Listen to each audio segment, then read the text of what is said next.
दोस्तों नमस्कार। पिछले वीडियो में हमने ध्वनि, आंदोलन और नाद को समझा था। आज के इस वीडियो में हम श्रुति, स्वर, स्वरों के प्रकार और स्थान या सप्तक के बारे में समझेंगे। तो सबसे पहले हम श्रुति में आते हैं। इसकी परिभाषा देखते हैं पहले किताब के हिसाब से कि वह नाद जिसे हम स्पष्ट रूप से सुन सकें, समझ सकें तथा किन्हीं दो नादों के बीच का अंतर बता सकें, श्रुति कहलाता है। अब मैं इसको एक्सप्लेन कर देता हूँ। श्रुति शब्द का मतलब होता है जिसे सुना गया हो, जिसे हम सुन सकें। लेकिन यहाँ पर एक बात है कि सुनने का मतलब खाली सुनना नहीं है, सुनकर समझ लेना भी है। जब हम हारमोनियम में स्वर बजाते हैं तो सा से लेकर नी तक बहुत सारे नाद होते हैं। उन सभी नादों को पहचानना, उनमें अंतर स्पष्ट करना संभव नहीं होता है। तो हमारे संगीत के विद्वानों ने 22 ऐसे नाद छांटे जिनको स्पष्ट रूप से सुन सकते थे, समझ सकते थे, जो एक दूसरे से बराबर अंतराल पर स्थित थे। इन 22 नादों को श्रुतियां कहा गया। अब स्वर की परिभाषा देखते हैं। इन 22 श्रुतियों में से मुख्य 12 श्रुतियों को स्वर कहते हैं। ये स्वर अलग अलग श्रुति पर स्थित होते हैं। क्योंकि 22 श्रुतियों को गाना बजाना बहुत कठिन है, तो सरलता के लिए इन 22 श्रुतियों में से मुख्य 12 श्रुतियाँ चुन ली गई। इन 12 श्रुतियों को स्वर कहा गया। अब आते हैं स्वरों के प्रकार में। स्वरों के मुख्य 2 प्रकार होते हैं। पहला शुद्ध स्वर या प्राकृतिक स्वर और दूसरा है विकृत स्वर। तो शुद्ध स्वरों को परिभाषित करेंगे हम। 12 स्वरों में से 7 मुख्य स्वरों को शुद्ध स्वर कहते हैं। हम ऐसा भी कह सकते हैं कि जब स्वर अपने प्राकृतिक स्थान पर हैं तो वो स्वर शुद्ध स्वर अथवा प्राकृतिक स्वर कहलाते हैं। और ये 7 हैं: सा, रे, गा, मा, पा, धा, नी। अब आते हैं विकृत स्वर में।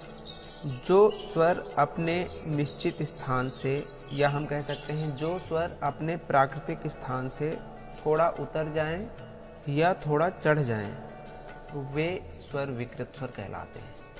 ऐसे स्वर संगीत में 5 हैं। मैंने अभी बताया था कि 22 श्रुतियों में से मुख्य 12 श्रुतियाँ स्वर कहलाती हैं। तो 7 शुद्ध स्वर और ये 5 विकृत स्वर को मिला के 12 स्वर हो गए। अब विकृत स्वरों के 2 प्रकार हैं। पहला कोमल विकृत, दूसरा होता है तीव्र विकृत। कोमल विकृत, जब कोई स्वर अपनी शुद्ध अवस्था से या प्राकृतिक अवस्था से नीचे उतर जाता है तो उसे कोमल विकृत कहते हैं। ऐसे स्वर संगीत में 4 हैं और वो स्वर हैं रे, गा, धा और नी। अब आते हैं तीव्र विकृत स्वर में। जब कोई स्वर अपनी शुद्ध अवस्था से ऊपर हो जाता है तो उसे तीव्र विकृत कहते हैं। ऐसा स्वर सिर्फ एक ही है और वो स्वर है मा। तो रे, गा, धा, नी कोमल और मा तीव्र, ये 5 स्वर और होते हैं शुद्ध के साथ साथ। तो टोटल हो गए आपके 12 स्वर। और इन स्वरों पे मैंने प्रैक्टिकल वीडियो बनाया है जिसका लिंक मैं डिस्क्रिप्शन में दे दूंगा। तो आप हारमोनियम पे बजाकर भी देख सकते हैं कि कौन सा स्वर कहाँ पर होता है, कौन सी की में बजता है। स्वरों को एक और प्रकार से विभाजित किया गया है: चल स्वर और अचल स्वर। अचल स्वर जो सदैव ही शुद्ध होते हैं, अर्थात अपना स्थान नहीं बदलते हैं, उनको अचल स्वर कहते हैं। और जो स्वर अपना स्थान बदल देते हैं उनको चल स्वर कहते हैं। इसमें कोमल और तीव्र स्वर आते हैं। अब हम स्थान की बात कर लेते हैं। संगीत में स्थान क्या होता है? किसी एक नाद से लेकर उससे दुगनी ऊंचाई तक के नाद के क्षेत्र को एक स्थान कहते हैं। जैसे मैं इसे आपको गा के बताता हूँ। एक हम आरोह गाते हैं, सा, रे, गा, मा, पा, धा, नी, सा।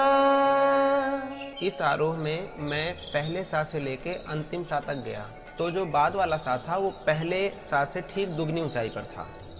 तो ये हो गया स्थान।